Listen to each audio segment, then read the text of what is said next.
بركي بتعلو ونحن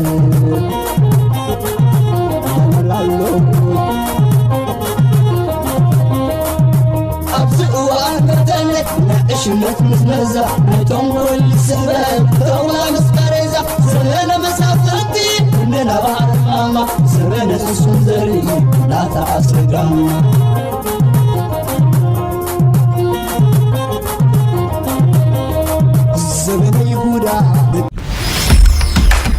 سلام أب كل خرنعات عالم كويمكم مدبات يمانا إنفو ميديا تكاتاتل زلخم زخبركم تخاتاتلتي إنه لومي سولس على 10 شدشته ورا 10 تغلطه شن عسران حموشتن نايمشت كم تلمود زته فلاليو وانا ويان حات صرت زعباتات زيناتات نحيزلكم متيلغو مكتالكم يعدم دما بيلي خبرات تخاتاتلتي بفلاي دما دليت فتح زخونكم نايبادو سلسته حداش ما يزيت عامت ورقه ابز خبابينا تزنب سلازلا كل خاطنك تقبر كاب حجة حزنا نحبر لنا اتاورت فلتو ايكم كل جزء كاب كباب سمرات تجنو زلا وريا سلازي ازين عامتات زربربنا ابدن بقال سناون بفلاي امناي ميديا نايدن بقال سنبرو ميدياتات عبي هاسيا زورده بناي هيغدف استراتيجيز زتهندسه حسوت حبريتا اندهبكا نتي زول قالسي ناي مزبع نتي زول قالسي نتي ميدياتات ناي قالسون كريديبيليتي ناتوم ويكا تأمانينت ناتوم نمورات زقبر تاكتيكس لزغونه ازي خمد عينة وراتات كاب مسمع خنقوطة من كلالنا مالتي قدامنت زغرب لكم مبار كبرات سمعتي ود بحبرات هاقرات تمالي ابزوت او مجلسي ايرترا اسات 10 شيح زغونو وسورات كابيت ما اسرت نختوت ጻውዒት አቅሪብሎ ጉድ ዕብራት ሃገራት ሁማን ራይትስ ዎች ካልኦት ዝተፈላለዩ ኦርጋናይዜሽንስ በተደጋጋሚ ኣብ ልዕሊ ኤርትራ ከምዚ ዓይነት ጻውዒታት ከቅርቡ ከም ጽንሑ ዝከሪ ኣብዚ ሰሙን እዚ ከም ትፈልጦ ስርዓት ህግደፍ ገለ 20 ዝኾኑ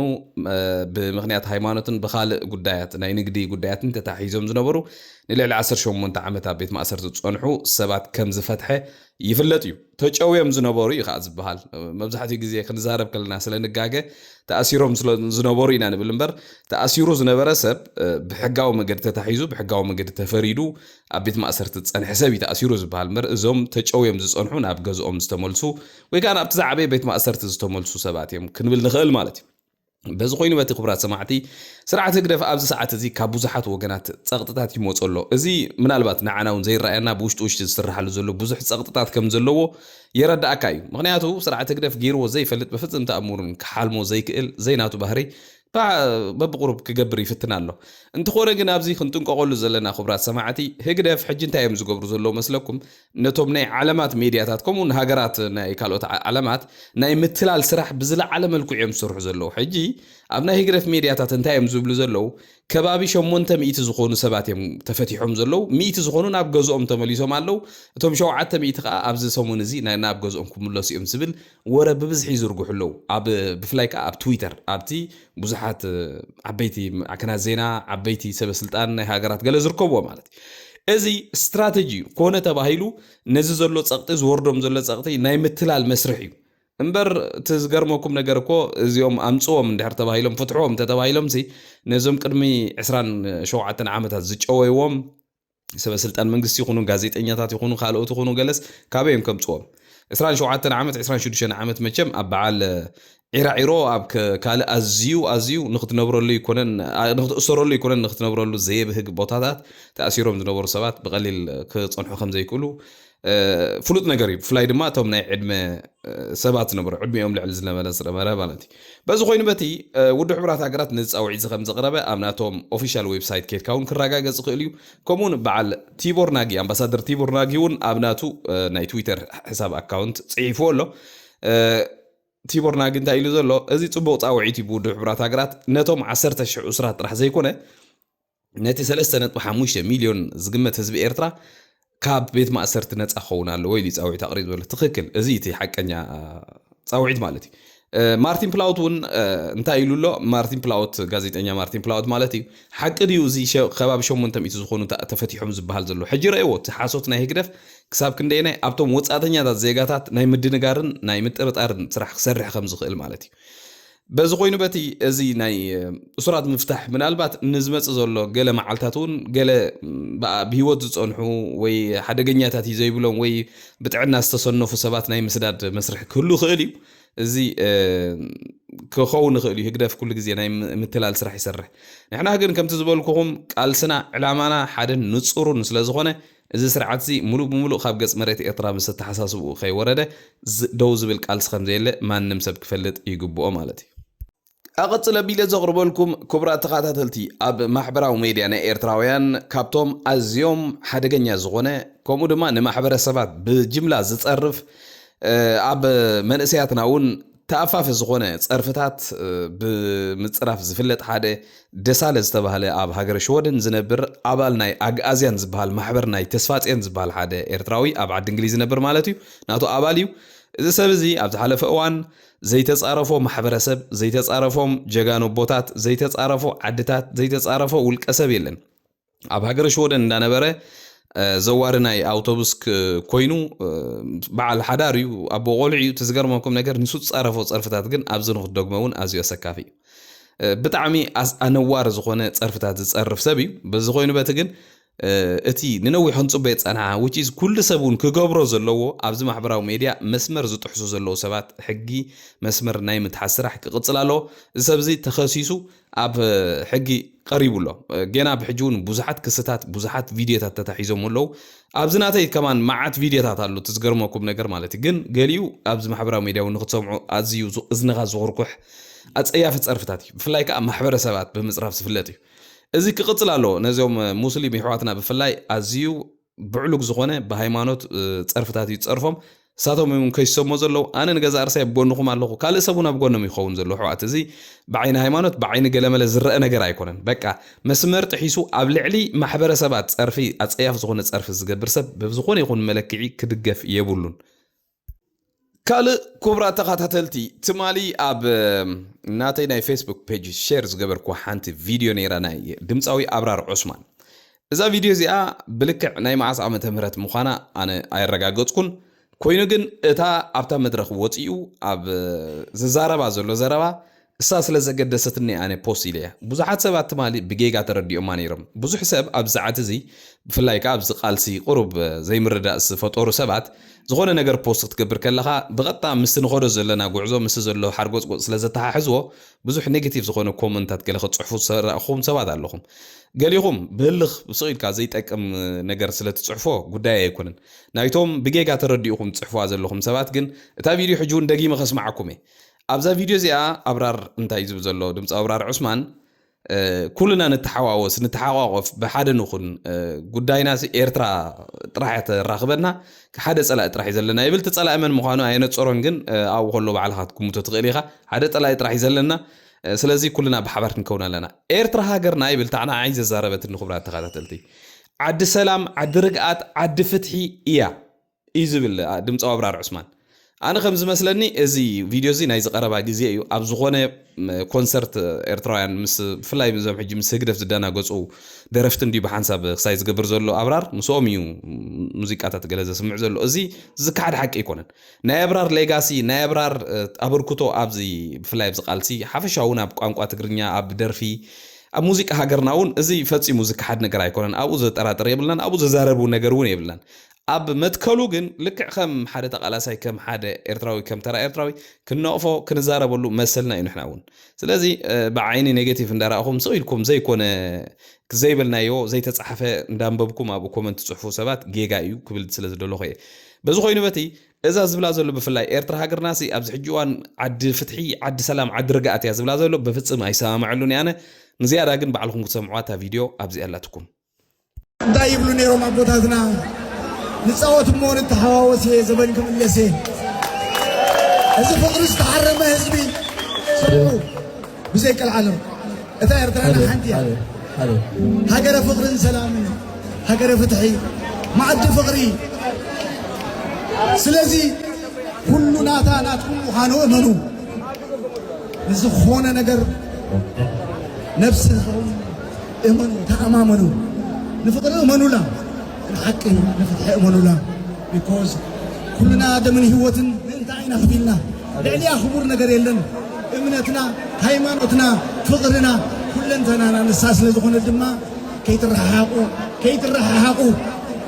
بانن بمن نتصاوت بزحات لزخون واجبنا أجهم سلا يبلنا سلانا وفلوتهم سلاتنا وحداتهم فلوتات كاين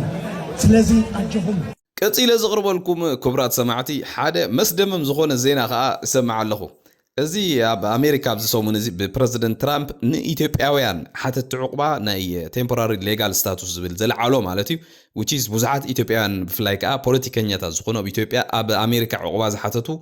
እቲ ሌጋል ስታቱስ ናቶም ኣብ ውሽጢ 60 መዓልቲ ከብቅዕ ዝበሃል ስለ ዝበሃል ዘሎ ንሳቶም ብሕጋዊ መገዲ ናብ ሃገሮም ክጥረዙ ወይ ከዓ ናብ ካልእ ሳልሰይቲ ሃገር ተቕበሎም ክጥረዙ እቲ ዘሎት መደብ በተወፂኡ ዘሎ ናይ ኣሜሪካ ሕጊ መሰረት ማለት እዩ ሕጂ እምበር እዚኦም ኣብ ኣሜሪካ ዝርከቡ ኣንጻር ናይ ብልጽግና ዝኾኑ ብዙሓት ፖለቲከኛታት ኣለዉ ከም በዓል ገዱ አንዳርጋቸው ልደቱ ኣያለው እዚ ፕሮፌሰር ይልቃል ጌትነት ገለ ብዙሓት ማለት እዩ ባይዘወይ ሕጂ እንታይ ዝበሃል ዘሎ ህግደፍሲ ነዞም እንሳቶም ካብ ሓደ ካብኦም ኢንተርቪው ገይሩሎም ማዓንቲ ኤርትራ ዕቁባ ከም ዝሃበቶም እዮም ዝሕብሩ ዘለዎ ማለት እዩ ስለዚ ካብ ናብ ኢትዮጵያ ምንጥራዝ ናብ ኤርትራ ክጥረዙ መሪፆም ኣለዉ ዝብል ኣብ ማዕከናት ዜና ናይ ኢትዮጵያ ይቃላሕ ኣሎ ሓቂ ዶ ሓቅን ብዝያዳ ብትክክል ንሳቶም ዝተዛረቡን ሰምዒና ግን ምንጭታት ካብኦም ተዛሪቦም ብኢንተርቪው ኢሎም ዝዘርግሖ ዜናታት ኣሎ ብዙሕ ዜና ማለት ብጣዕሚ ዝገርም እዩ መስደመም እዩ ባይዘወይ ኣብዚ ክንፈልጦ ዘለና ስርዓት ህግደፍ ብባህሪኡ ንወጻእተኛታት ብፍላይ ከዓ ከም ዝበሉ ፖለቲከኛታት ብፍላይ ከዓ ኣብ ምርባሽ ናይ ካልኦት ሃገራት ክሕግዝዎ ዝኽእሉ ፖለቲከኛታት ካብ ኣሜሪካ ንላዕሊ ከም ዘንብሮ መቸም ኩልና ንፈልጥ ኢና ኣብ ዝሓለፈ እዋን ከም በዓል ኣብዚ ሕጂ እዋን ናይ ሚኒስትሪ ትምህርቲ ናይ ኢትዮጵያ ዘሎ ብርሃነ ነጋ ካልኦት ዝተፈላለዩ ሰበስልጣን ናይ ኢትዮጵያ ዘለዉ ሕጂ ማለት እዩ ኣብ ውሽጢ ኤርትራ ኮይኖም በኣማይታ ሽሓት ዶላር ወርቂ ናይ ብሻን ካልእ ሃብቲ ህዝቢ ኤርትራ እንዳተመደበሎም ኣብ ውሽጢ ኤርትራ ብጣዕሚ ጽቡቕ ናብራ እዮም ዝነብሩ ነይሮም ኣብ መወዳእታ ከዓ እታ ዝደልያ ዕግርግርን ካልእ ብሜድያ እንዳመወለ ንዓመት 300,000-400,000 ዶላር እንዳመወለ ኣብ ኢትዮጵያ ዕግርግር ምስተፈጥረ ንዓቶም ናብ ኢትዮጵያ ስጊርዎም ማለት እዩ ተሓሲቦ ዝነበረ ሕሳብ ድማ ኣብ ኢትዮጵያ ኮይኑ በኦም ኣቢሉ ብዙሕ ስራሕ ክሰርሕ ሓሲብ ነይሩ ግን ኣይሰለጦን ሕጂ እውን ከምኡ ክገብር በዚ ኮይኑ በዚ ንዜጋታታ ካብ ወፃኢ ንኽጥረዙ ተባሂሎም ከማን ኣይቅበልን ኢላ ትሕንግድ ሃገር ሕጂ ዜጋታት ናይ ካልኦት ሃገር ይቕበል ኣለኹ እንተበለት እዚ ሂፖክሪሲ ጥራሕ ዋላ ሓንቲ ካልእ ትርጉም ዘለዎ ነገር ኣይኮነን በዚ ኮይኑ በቲ ነቶም ኢትዮጵያውያን ፖለቲከኛታት ግን መዕቆብ እንተረኺቦም እውን ናይ ሕማቕ ኣይኮነን ኣክቹዋሊ ምክንያቱ ኣብ ኢትዮጵያ ከይዶም ክገጥሞም ዝኽእል ነገር ርዱእ ስለ ዝኾነ ማለት እዩ መወዳእታ ዘቕርበልኩም ድማ ክቡራት ተኸታተልቲ ሎማ ዓንቲ ናይ ህንዲ ፕራይም ሚኒስተር ኑራ ሞርዲ ኣብ ኢትዮጵያ ከተማ አዲስ አበባ ኣትይሎ ዑደት ንምግባር ማለት እዩ እዚ ናይ ህንዲ ፕራይም ሚኒስተር ናብ ኢትዮጵያ ንኽመጽእ ንኻልኣይ ግዜ እዩ መስለኒ በቲ ዝመጸ ጸብጻብ ወይ ከዓ በቲ ዝረኣኽዎ ዜና ንኢትዮጵያ ሓደ ዓብይ ዲፕሎማስያዊ ዓወት ከም ዝኾነውን ብዙሓት ይገልጹ ኣብዚ ሕጂ እዋን ኢትዮጵያ እቲ ኣብ ውሽጣ ዘሎ ውሽጣዊ ቅልውላው ካልእ ዝተፈላለዩ ሽግራትን ገዲፍካ ንናይ ወፃኢ ሃገራት ኢንቨስተራት ብፍላይ ከዓ ዓበይቲ ሃገራትን ግን ኣዝያ ሰሓቢት እንዳኾነት ትመጽእ ከም ዘላ ብፍላይ ከዓ ከተማ አዲስ አበባ ርዱእ ነገር ማለት እዩ ፕራይም ሚኒስተር ናይ ህንዲ ቀንዲ ዝመጸሉ ዕላማ ድማ ህንዲ ኣብ ጉዳይ ሴኩሪቲን ከምኡውን ናይ ሳይበር ሴኩሪቲ ከተውፍሮ ሓሲባ ዘላ ገዚፍ ዝኾነ ወፍሪ ኣብ ኢትዮጵያ ዕላማ ዝገበረ እዩ ካልእ እውን ዝተፈላለዩ ምትሕባራት እዮም ፈሪሞም ዘለዉ ከም ዝፍለጥ ኣብ ሰዓት እዚ ብዙሓት ሃገራት ይዕንተን ናብ ኢትዮጵያ ይገብራ ኣለዋ ኣነ ዝገርመኒ ክቡራት ተኸታተልቲ ብዙሕ ግዜ ኣብዚ ናይ ኤርትራውያን ክትዕ ይሰምዐ ብፍላይ ከዓ ባሕሪ ናይ ኤርትራ ኢትዮጵያስ ብኸመይ ትጠቀመሉ ዝብል ብዙሕ ግዜ ክሰምዖ ከለኹ ሓደ ዝገርመኒ ነገር ኣሎ ብዙሓት ኤርትራውያን እንታይ ዝብል ሕሳብ ኣለዎም ኤርትራሲ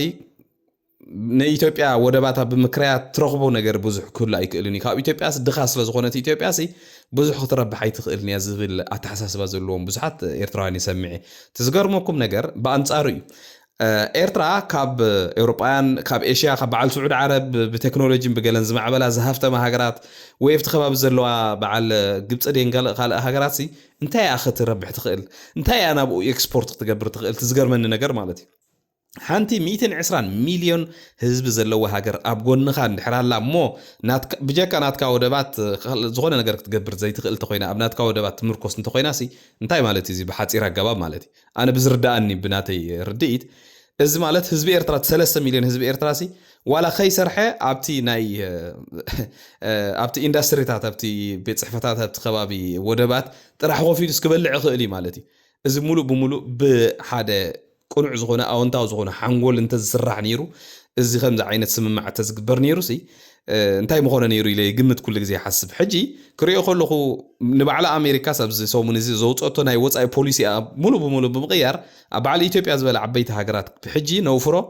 እዚ ናይ ሓገዝ ናይ ፋንዲንግ ፕሮግራም ዘይኮነ ኢንቨስት ኢና ክንገብር ኢሎም ይብገሱ ኣለዉ ቻይና ነዊሕ ጌራ ኣብ ኢትዮጵያ ብዙሕ ናይ ኢንቨስትመንት ስራሕ ትሰርሕ ዘላ ካልኦት ከም በዓል ሩስያ ዝበለ ሃገራት ክሳብ ኒኩለር ፕላንት ክሰርሓ ኣብኡ ይሰማማ ኣለዋ እዚ ካብ ምንታይ እዩ ዕዳጋ ዘለዋ ሃገር ድኻ ይኹን ኣይኹን ብዘይገድስ ብዙሕ ሚልዮናት ህዝቢ ዘለዋ ሃገር ኩሉ ግዜ ዕዳጋ ኣለዋ ክትሸጠሉ ትኽእል ሕብረተሰብ ኣሎ ንብረትካ ክትሸጠሉ ትኽእል ዕዳጋ ክትረኽበሉ ትኽእል ኣሎ እዚ መቸም ናይ ኤርትራ እንድዒ ከምዚ መርገም ድዩ ገለ ክትብሎ ትኽእልቲ ዘለና ራእያ ማለት እዩ ባይ ዘ ወይ ከምቲ ዝበልኩኹም እቲ ኢንቨስትመንት ኢትዮጵያ ብቀረባ እዋን ብዙሓት ሃገራት ትስዕብ ከም ዘላ መርኣያ ድማ